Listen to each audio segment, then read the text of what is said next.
So Patty, today I'm really excited because I've been wanting to do this interview with Derek Hess for a long time. I just am so excited for our audience to hear about this amazing solution he has for them. Oh, I think this is so cool. This is actually one of the cooler things we've done in a while because it's totally free, Yeah. and he's doing such a service for the industry. Really listen to what Derek has to say, and then follow up and listen to what James has to say and his questions from the field.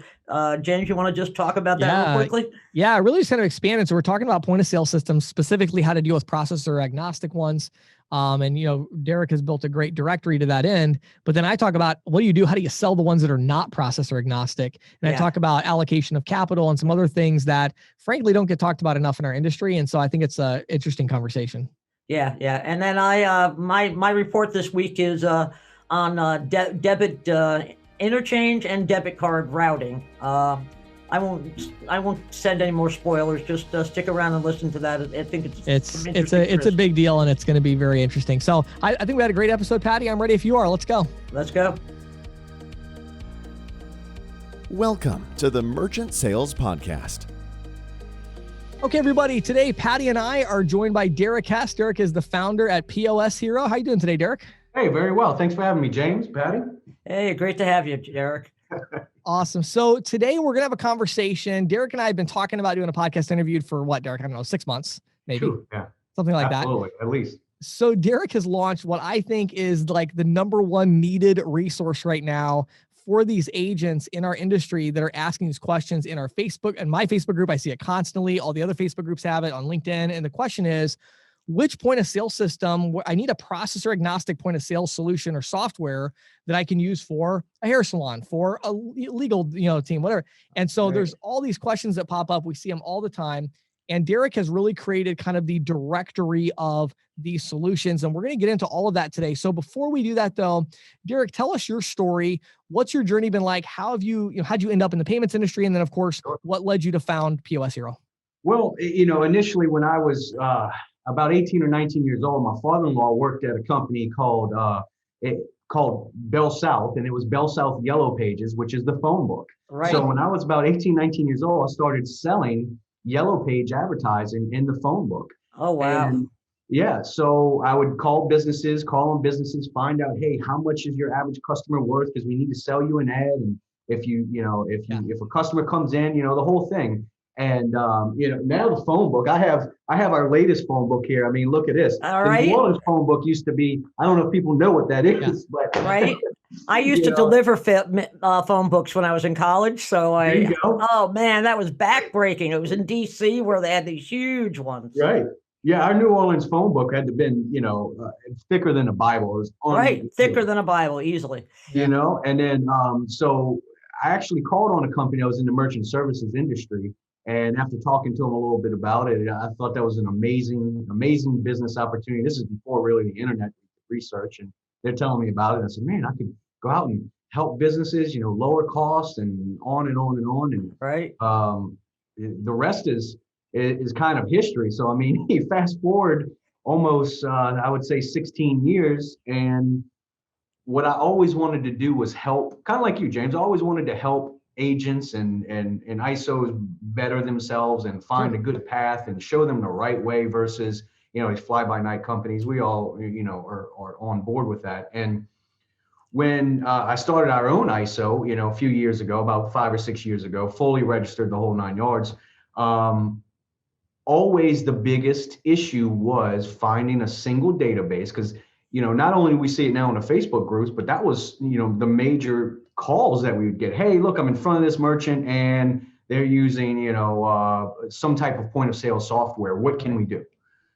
So that's been an ongoing issue forever. And I've been trying to categorize it. I mean, it takes so much time that a lot of us have just memorized it. And when someone calls, you're like, oh yeah, we work with it. Or, oh yeah, we work with it. Right. It's getting a lot harder to memorize that list because it seems like every week there's like 18 new fintechs that start up.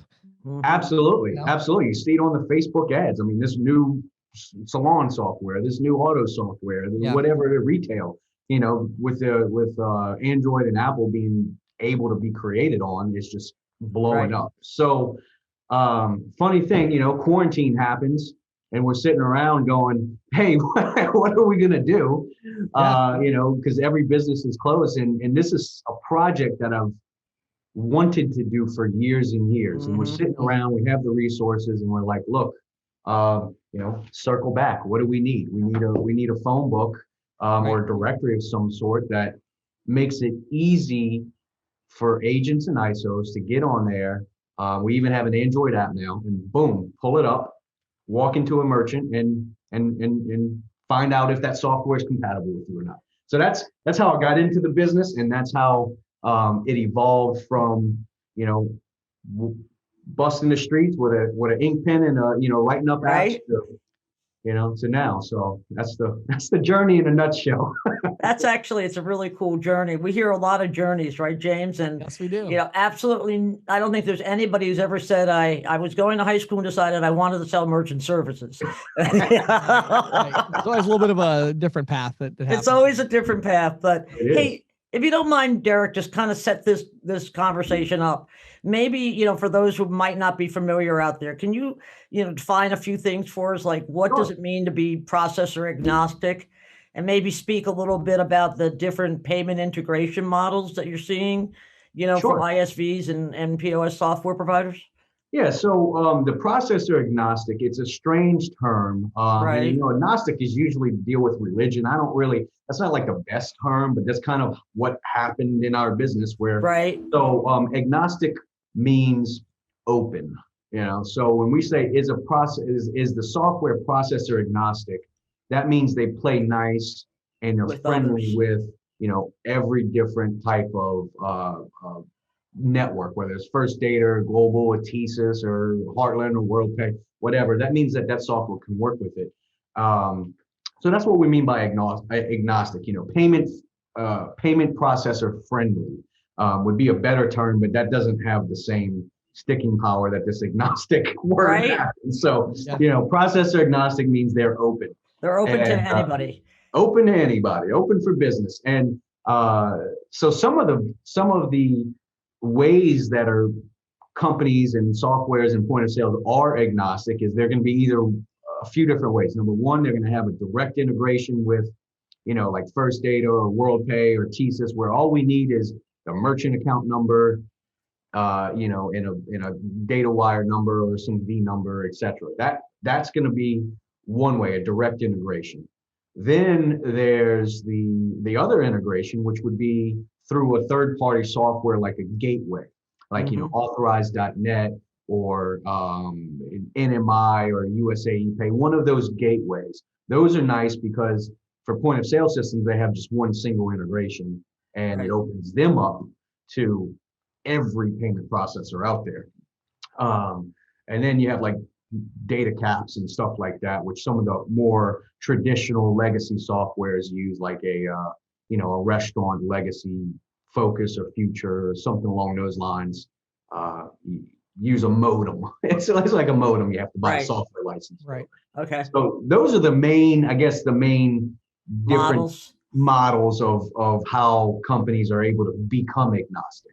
Well, I think it's important too to mention that obviously there's a lot of there's a lot of different levels to this processor agnostic concept, right? So you'll have there's a lot of POS systems out there where it's like they currently integrate with TSYS and one of the First Data platforms. It's not that they're opposed to integrating with somebody else, but that's just the only integrations that they've currently built.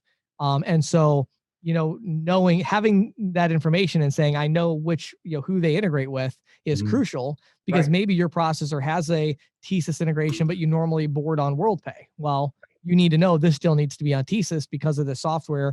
Or you might say, well, they don't integrate with anything. And then you're reaching out and saying, hey, can you build another integration? What about integrating with NMI so that I can integrate with anybody or whatever? Yeah. And then also talk a little bit about the model of some of the companies where they, it's not processor agnostic. You can resell it, but you have to sell for that processing company versus like a Square, So can you talk a little about those kind of two different worlds as well? Sure. Well, we definitely don't like companies that only work through Square or Stripe or one of these payment facilitators. Not only are the rates much higher, as we all know, Right. But it kind of devalues our industry and what we bring to the table, Sure. and further commoditizes the payment processing side of it.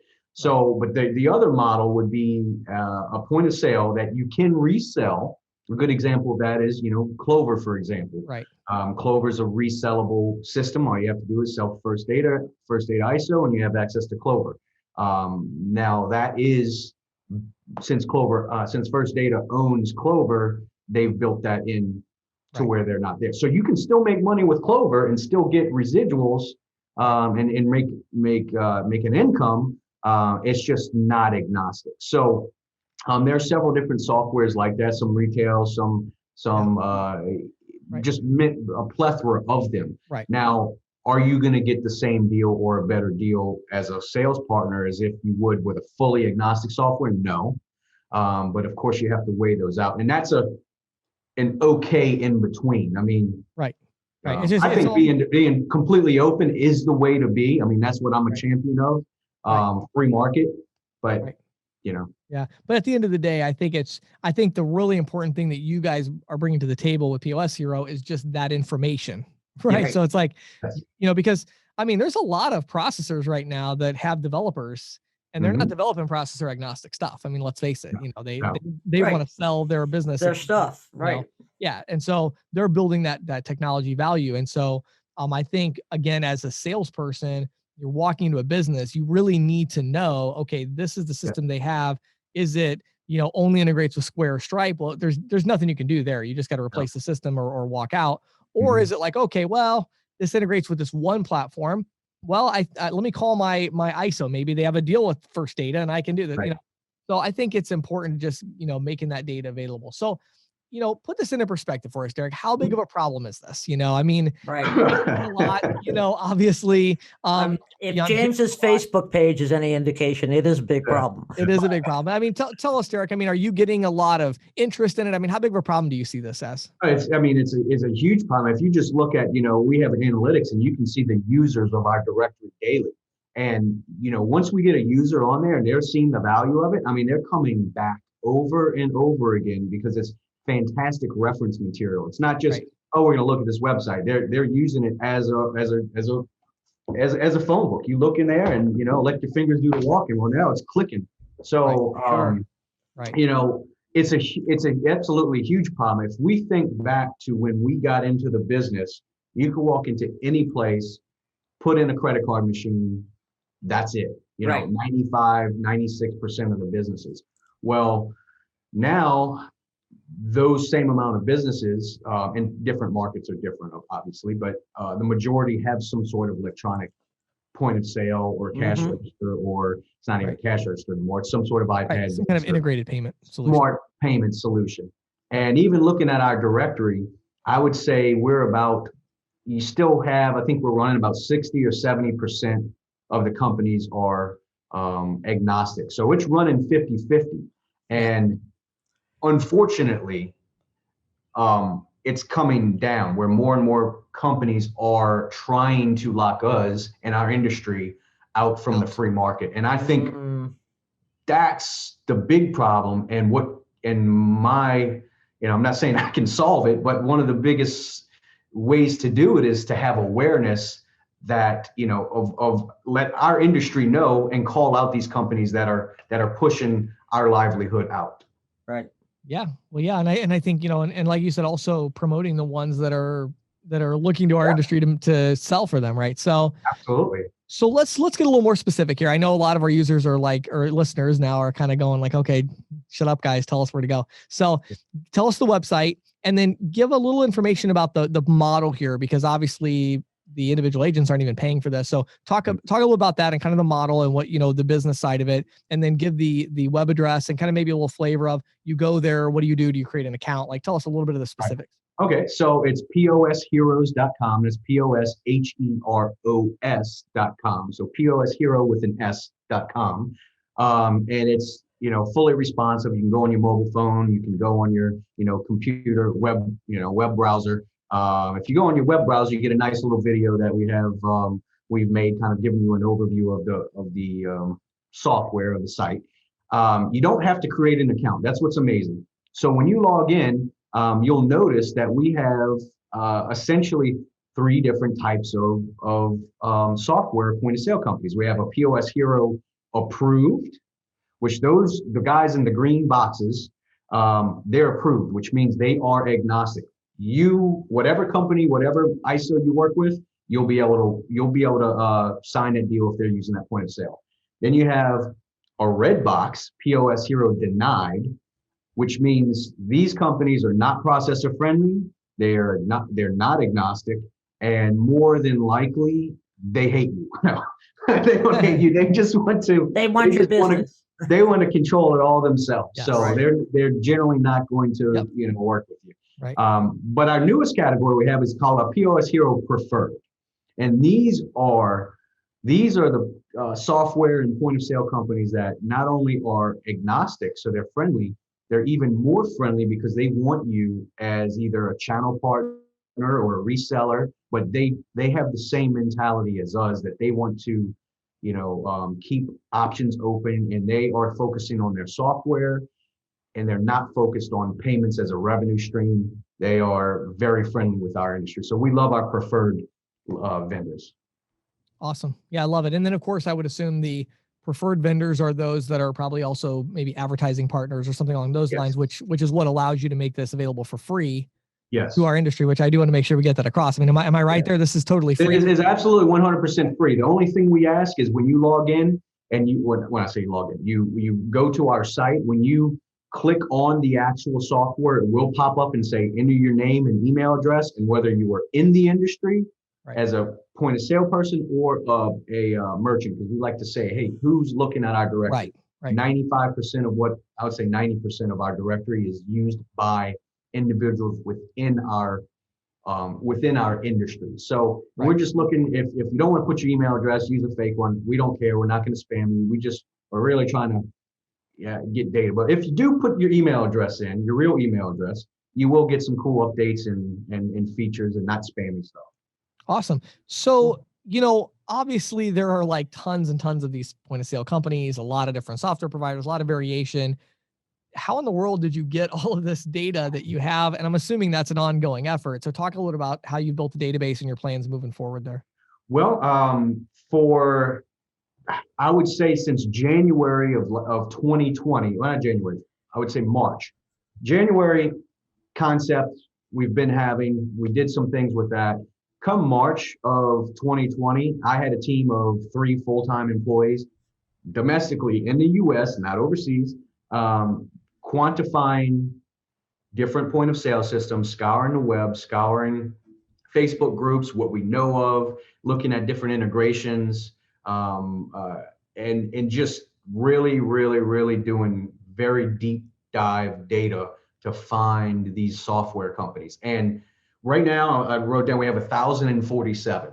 So we're at 1,047 point of sale and software that are all directed to our industry. Now, these aren't, some other directories have like crazy software for virtual reality. No, this is all to do with our industry, whether it's a business to business software, retail, restaurant, Right. It has a payment integration of some kind.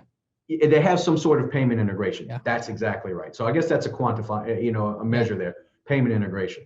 And we had our team do that, and it's an ongoing process. And sometimes, it just got updated today. Sometimes on the Facebook groups, they say, people will tag me and say, hey, this software is not in the directory.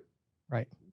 I put it on the desk of our team members. They're already there creating what we call a book report, an overview of what they do, who they are, and contacting them and reaching them. And, so it's a pretty intensive process, believe it or not, to get from start to finish on just one single listing.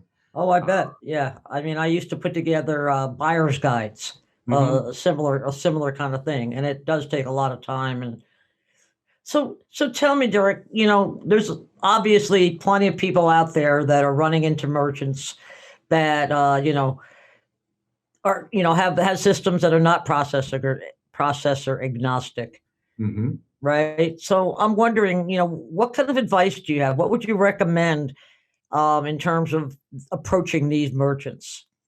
Well, learning about that software and learning about why that merchant chose that software or point of sale is probably the biggest thing, because nine times out of 10, they're spending extra money on a software they don't need. I'm going to throw Toast out there as an example. Toast has a direct sales force. They're not integratable. Their actual SaaS fees are extremely high, and their hardware fees are extremely high. So just knowing a lot of that information will better equip the ISOs and agents to maybe have a better solution. So unfortunately, it's a little more in depth now than just, hey, I can put a credit card machine in there. You have to kind of know the system. But that's my advice is, hey, learn about it and look at, and that's part of what our directory does. You have, these are your retail or your restaurant systems. Go on there, look at their website, research, learn. And some of them we say are channel partner friendly, call them up. So that's my advice is knowledge is power. And we need to still educate these merchants on, options. Oh yeah, I mean, education is a big part of it, right? I mean, absolutely. I can see a merchant just, their cousin or their friend of their cousin comes in and says, hey, you need this POS system if you're starting a pizza joint, put this in. And that's why they did it. There was no thinking, there was no process. And by bringing this information to them, that, creates even more value in the agent. Yeah. Well, absolutely. Derek, the other thing I've seen a lot of is that a lot of these, these systems that are not processor agnostic, they focus on, making so many features, and they want to be so powerful, the software, that it's like, this software can do anything for you and you're probably not going to do anything with it. Right. And it's really frustrating. You go to these merchants and it's like, they have this system and I know enough about it where I'm like, oh, wow. So you're using the automated, customer marketing through text and email alerts. Yeah. I didn't even know I had that. Yeah. And you're like, well, then why are you paying $1,000? What are you doing? They spent $15,000 on the system and they're paying, $2,000 every quarter to upgrade it. And you're like, what are you doing? So I think I love the point you made. It's like, find out why they got the system. Like, how are they actually using it? What value are they getting from the system? And what you're going to probably find is that you could very easily shift them to a much lower cost processor agnostic solution that does everything they're currently doing and more. It may not do quite as much as Toast or whatever, but they're not using the features that Toast has to offer anyway. No. Well, who cares? It doesn't matter what the software does. It matters what it does for them. And so I think a lot of times agents lose track of that, and they walk in there and like, oh, and even in the Facebook groups, I see it all the time. Like, how do you compete with Toast? Well, it's simple. Right now, you have the restaurant is using 5% of the functionality of Toast. Get them a system and show them how to use 60% of a system that's not as good. That's right. That's a very good point. Yeah. That's absolutely. And that's the power we bring to the table. Right. They're selling on bells and whistles of features that you'll never use. And it's really the small, medium-sized businesses out there, they don't need to use those tools. Like people come out and say, oh, we can measure your where your customers are coming from down to the cul-de-sac level and send them these automated, and it's cool. Yeah. And the business owner's like, well, that sounds great. And then 6 months later, it's like, where's the button I click to do that? Well, no, it's not a button you click, it's like a really complicated, they make it sound like, oh, it's so easy. We just automate. We're going to grow your business on autopilot. No, you're not. Right. So, yeah. So, well, Derek, I'm sure we could go on talking about this for a long time. I'm really, really excited for our audience to check it out. I mean, I think the website's fantastic. Hopefully it doesn't crash from traffic in the next 2 hours after we release this. But, I'm really excited about it. So give the website one more time, and then also say a word to any ISVs. I don't know if we have any listening right now. We usually do have a few technology companies that kind of tune in. So those that might be interested in an advertising opportunity or becoming a preferred POS Hero partner, talk about that a little bit as well, if you would.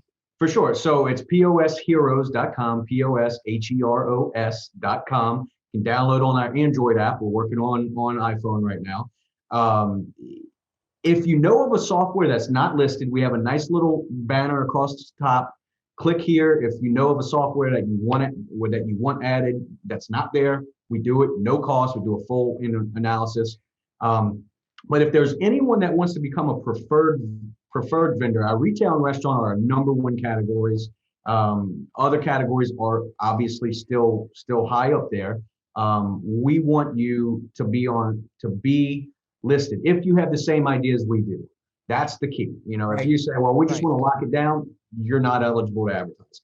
If for payments, if you want channel partners, if you are agnostic, we have the solutions that's going to get you quality, because all of James' followers, these are quality people that are trying to do the best for their merchant. And we want software partners, point of sale partners that want the same thing, not just numbers of growth, but want to take care of their clients and merchants and grow. And that's what our preferred vendors are there for. Excellent. Awesome. Well, definitely hope everybody will take a minute here to pause the podcast and jump over to posheroes.com. Check it out. I think you're definitely going to like it. Derek, thank you so much for taking time to share this with our audience. I know our industry is going to get a ton of value from what you're doing. I really appreciate it. Yeah, I think this is really great, Derek. Keep up the good work. Thanks, Patty. Appreciate you guys. Y'all take care. You too. So Patty, the episode's being released here on Friday, and then I'm flying out Monday going to the SEAA. And of course, our sponsor, Valor Paytech, is just all over the SEA. They've been doing all kinds of sponsorships there. Yeah, and I think it's going to be, and you're on a panel, I believe, right? Yeah, I'm on a panel. And so I'm going to be excited to get up there and talk about some things. But I think, if you still are like, maybe you're living in a cave and you haven't talked to Valor yet. I was in a Facebook group, not even my Facebook group. I was in a different one. And somebody asked, which terminal are you using for cash discount? And there was like 8 or 9 different comments under there of, we've been using Valor. It's fantastic. We love Valor. We're using Valor. Everybody's like Valor.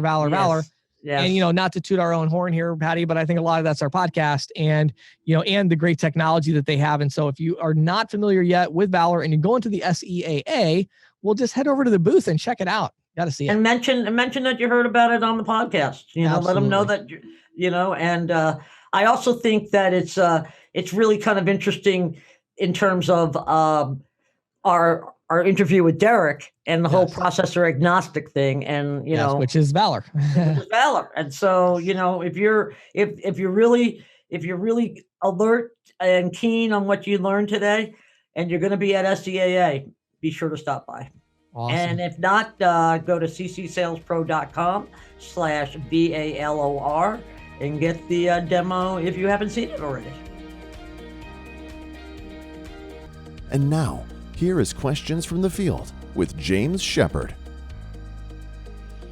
So Patty, we had the great interview there with Derek. Hopefully everybody's checking out POS Hero. Now they've come back to the podcast. So let me kind of expand a little bit on, the question we were talking about of how do you approach these people with processor agnostic point of sale solutions? So, I really believe that what this comes down to is asking the right questions. And we touched on this in the interview, but I want to expand on it because it's like, what are the right questions to ask? Well, a couple of questions I find really helpful when I'm talking to people with a point of sale system that's, it's not something I can integrate with. The first question I ask is, how long have you had this system? That's a really important question. Somebody who just bought a new $15,000 system 3 months ago is probably not going to switch to you. Right. Or at least they're not going to pay to switch to you. Somebody who bought a $15,000 system 10 years ago and they're still paying for upgrades and all of that, that's a possibility. Right. So number one question, how long have you had it? Number two, how much is it? Now, obviously you don't ask it in that way. You got to qualify your question. And, I'd love to get a better handle on the investment that this type of hardware. I know it's a little bit of an out-of-date hardware solution. Is there still an ongoing investment on your part? Oh, we pay $1,000 a year to upgrade or whatever it is. Right. So understanding the time frame and the cost is very, very important. Okay. Then the next thing is, of course, understanding the credit card, the payment processing side, or more specifically, understanding if they understand it. Right. They usually don't. And so what I say to them is, I say, now, I want to be really clear, because if we do end up working together, I actually separate these two things of your software that helps you run your business, your hardware and all that. Then there's payment processing. Your current company has tied these together, and that's not by accident. They don't have you locked in by accident. Right. They did that because they know that they can charge you a lot on the credit card processing side, and it's going to kind of be swept under the rug of the software and all the features that you're using to run your business. So the question I have for you is, how much do you pay for credit card processing right now? And I don't need the exact number, but I'm saying, do you know what your fees are? And what I have found in a lot of cases is they say, they don't. I really don't. I think I have a pretty good deal, but I really don't know, and then it's like, okay, well, that's step one. We need to make sure we understand what your deal looks like, right? So are they not getting statements, or are they just Almost getting never. statements? Really? Almost never. Interesting. Usually Wow. they're like on an e-statement kind of deal, and they maybe are just getting an email notification of something, but they don't even know what their login is. And it gets just, it's like, they know that they don't have an option to switch from the point of sale. And so what difference does it make? It's like, it is what it is. And they don't understand that. I mean, obviously we don't have an option. We don't want to tell them this, but you could reach out and renegotiate, Right. But okay. So once you get to that point, then it's like, okay, cool. Now what do I do to get the sale? And I want to bring in a question that I got from somebody in our 6-week Jumpstart program that I thought was a super interesting question. So there's an individual, he got $100,000 as an inheritance from a family member. Nice in inheritance. the industry. Yeah. And he said, I need to turn this $100,000 into $60,000 a year in income, because he wanted to take it. It was not really, I shouldn't say inheritance, but he had a family member that was going into a long-term care facility. Okay, and he wanted to have the money so he could help take care of them. They sold the house, and then they had the money, and then We did that with my mother. I know exactly what you're talking about. Yes. And I said, well, I'll tell you, I said, it's pretty cut and dry, because he said, well, I really like to buy a portfolio. And I said, well, that's going to be very hard to find. It's hard to find portfolios you can buy. Usually those are being sold either to one of the big acquiring portfolio acquirers, or their own ISO is buying it. I said, what's a lot better and more profitable is just to go buy the accounts yourself, meaning buy them one at a time. So this circles back to this topic, because, people ask me all the time, well, James, how did you deal with this when you found these people that had a 5-location, 10-location restaurant, and they needed, in order to sell them, they had to have all new hardware. I bought it for them. That's what I did. It's really simple. So it's like such a no-brainer. And then it's like, that was before cash discounting. I can't even imagine. I mean, the financial reward of doing this with cash discounting is unbelievable. If I get somebody that's a retailer and they've got a 15-location, I don't know, clothing store or something, and I'm like, look, if you guys sign a 5-year agreement with me and we do cash discounting, I'll buy you a new point of sale system at all of your locations.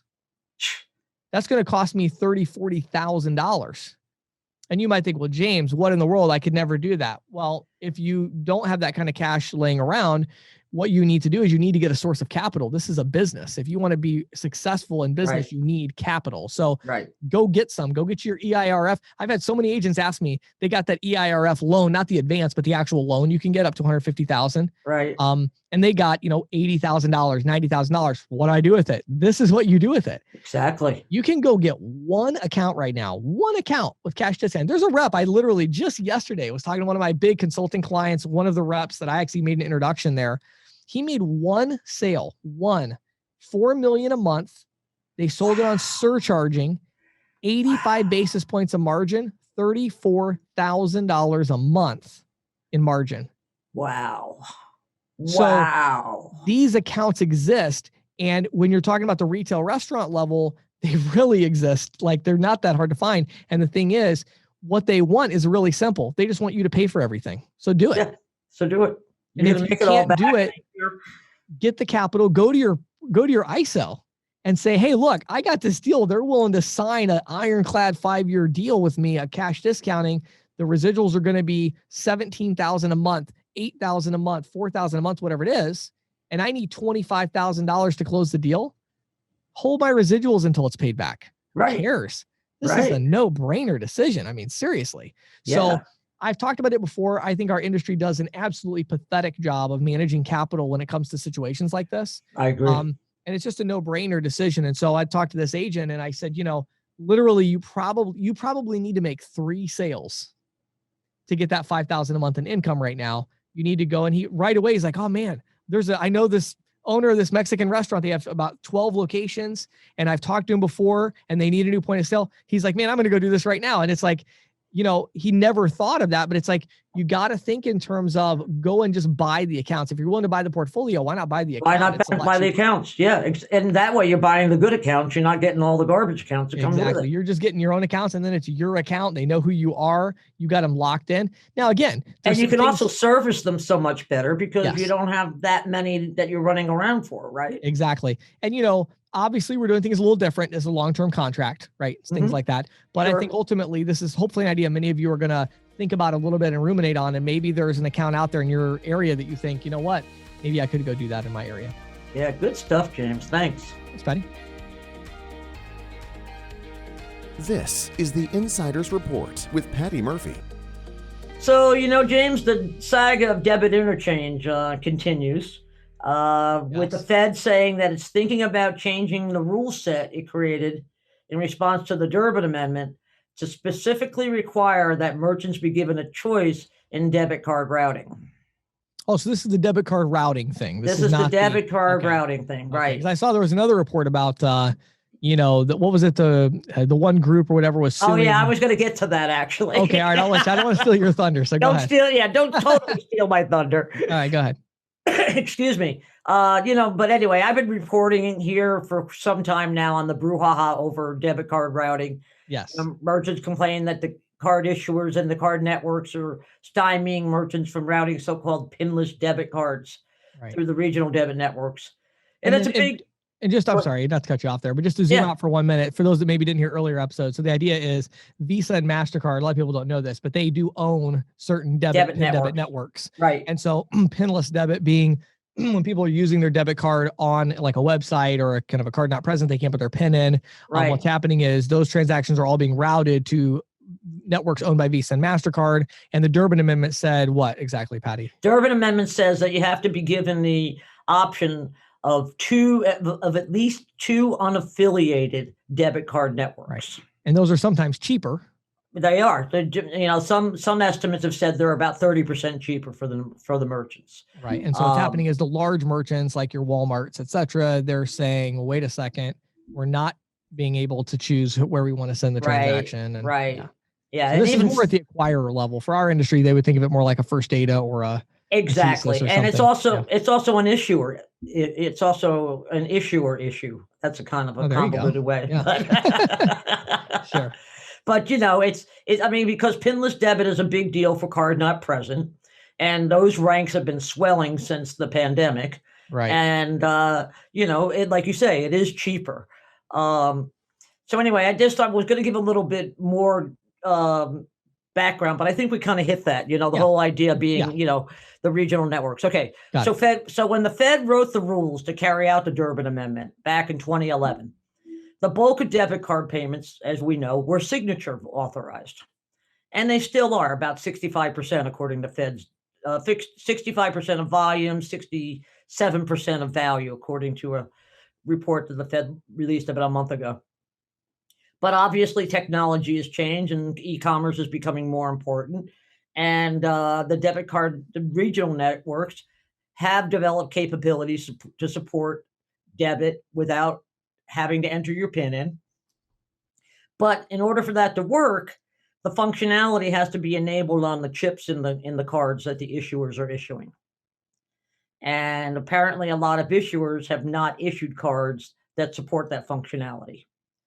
And the merchants being as they are, especially the big merchants, are saying, MasterCard and Visa are enticing the issuers not to do this, not to program their cards to support pinless debit. Right. Well, obviously the merchant outcry was significant enough to catch the attention of Senator Dick Durbin, who of course is the Illinois Democrat who wrote the Durbin Amendment. Right. And he wrote the Fed last summer, which I reported on a few weeks ago, I think, urging an investigation. And so this proposed regulatory change is basically an outgrowth of that. And in a memo explaining the proposed change, the Fed said its data indicates that no payments using debit cards issued by financial institutions that account for nearly half of all debit card payments and half of all card not present payments were routed through PIN networks, the regional PIN networks in 2019. So let me explain that again. Okay. Of the biggest card issuers and biggest debit card issuers out there combined account for about half of all debit card payments and about half of all card not present payments. And all of those transactions are being routed through Visa and MasterCard, not through the regional networks. So I would assume that this this change, if it were to occur, right, would be, for networks like Shazam and other smaller debit networks, this would pretty much be like a big deal. Big deal for them. Yeah. And basically what the Fed is saying in the regulatory change, it's specifying that this choice issue, this ability to choose between two unaffiliated debit networks, has to apply to card not present as well as card present situations. Right. And that's a big shift, because the idea in the past has been, if you're doing a card not present debit, it's not pinless debit. It's just a signature debit, like a regular, and it's running through MasterCard or Visa or whatever. Exactly. Yeah. That's interesting. So now to circle back to what you mentioned a minute ago, and that's the related development, is a group of retailers in North Dakota has filed a lawsuit in federal district court there, claiming that debit interchange, the cap that the Fed set back in 2011, was and remains too low. Now, remember, the Durbin Amendment instructed the Fed to cap debit interchange, and it said it needed to do it at rates that were, quote, reasonable and also proportional to cost incurred by banks processing debit card payments. Right. And only incremental costs were supposed to be considered. Okay. But in the lawsuit that was filed in North Dakota, these retailers are claiming that the Fed, quote, flouted congressional intent by factoring in fixed costs along with fraud costs, transaction monitoring, and network processing fees when it was making its calculation. And so the interchange rate cap right now, debit interchange cap right now, is about 23 cents. Right, 22 cents and then 5 basis points. And 5 basis points, yeah. So 23, 25, depending. Most of these, the transaction. Yeah, most of these are small dollar transactions. Right. So in the lawsuit, these guys said, the North Dakota retailer said that this 23 to 25 cent cap, quote, grows less reasonable and proportional with each passing year. Good argument. It's only one court case, but it's really something that's worth watching, I think. It's worth watching, and I will tell you, I have thought that this particular piece of regulation was ridiculous from the beginning. Yeah, a lot of people have. Yeah, because why? Again, I'm not a big fan of regulation to begin with, but as a general rule, this is on smaller ticket transactions, and so the 22 cents and 5 basis points. I mean, why not 10 cents and 30 basis points? It's like all of a sudden the hot dog stands and the coffee shops just really got screwed with that. Got screwed royally with it. Yeah. And the other thing is too, I don't know. I mean, I'm sure maybe it exists. I don't know, but I don't know of a single other developed country that has such a high per item cap on debit, because in fact, if you go to the UK, I'm going to get these numbers wrong probably, but I'm almost sure it's like 20 basis, like it's 0.2%, 20 basis points. I can't remember, it's 20 or 30. That is the cap. There is no per item. Right. And that 20 to 30 basis points, what that does is, of course, then, your small ticket, people. So I think maybe that's a little extreme too, because I can understand that there are going to be some incremental costs where maybe it is going to always have at least 2, 3, 4, 5 cents of cost, no matter how small the transaction. But to me, it could definitely be more reasonable by balancing out and giving a larger percentage and a smaller per item at the very least. But yeah, wasn't there something, Petty? I remember when they were making the legislation, I thought there was like a recommendation made or something. It was like 11 cents or something. Oh yeah, then that's part of what this lawsuit is. When they originally did it, it was around 11 to 13 cents, something like that. And who was that? Somebody was at the Fed. It was actually in the Fed's proposal. That they said, like, this is the amount we think it should be. Right. And then it was like, here comes the legislation a few days later, and it was 22 cents. Yeah. And just like, this is what happens like on the negotiating floor, the old expression, those of us who love sausage in the law should never watch either being made. Right. Right. Because late night negotiations and the banking trade groups come in and they start, hemming and hawing and. Right. So then they negotiated it, and it ends up at 22 cents. My own personal thing is that, I think, when Durbin came out, when he was starting to talk about interchange regulation, it was much grander than just debit. And my feeling is that the banking trade associations like the ABA and ICBA, kind of like threw a bone to Congress. And in the process, I think they really screwed people over, especially these small regional networks, because so much of the traffic, I think a lot more of the traffic would have gone through there. Right. Originally, and then suddenly this cap gets thrown in, and I don't know. I mean, it just felt to me like it was like, okay, we don't want them to touch credit card interchange, so we'll let them do debit because debit isn't that great a volume right now. Yeah. And let's be realistic. I mean, I've been covering banking for years. They're not really forward thinking when it comes to stuff like that. Right. Right. It's like, so debit isn't a big deal right now, but it's gonna be eventually. Right. Right. Yeah, I think it'll be super interesting to see how it plays out. I think I've said for a long time that, I mean, it's going to get regulated. All of it's going to get regulated. All of it's going to be regulated eventually. Yeah. I mean, if you don't see the writing on the wall with that, I mean, seriously, like go find another developed country that it hasn't regulated interchange. Yeah, It exactly. doesn't exist. Like everybody has. Australia, the UK, everything in the EU. EU, yep. Canada. Taiwan, Singapore, those countries. Like everybody's regulated interchange, and it's all significantly lower than what we pay in the US. Again, I think the free market solution to this problem is things like cash discounting and surcharging. That was exactly what I was just going to say. It's like that to me, the fact that these kind of debates are still simmering is even more reason to be selling cash discounting because you're getting 100%. yourself out of that whole mess. I agree. Well, Patty, very informative as always, and I'm sure you'll keep us up to date on this one. Of course.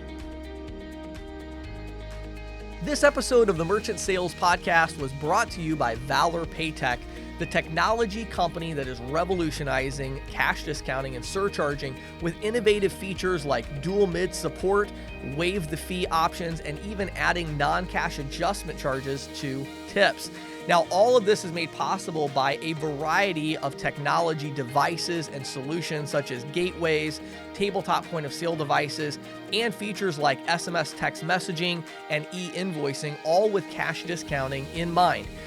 Valor Paytech, bold ideas, smart execution. Make sure you head over to ccsalespro.com/Valor, VALOR, ccsalespro.com/Valor, VALOR. Schedule your free demo today and watch videos and learn more about this amazing technology solution.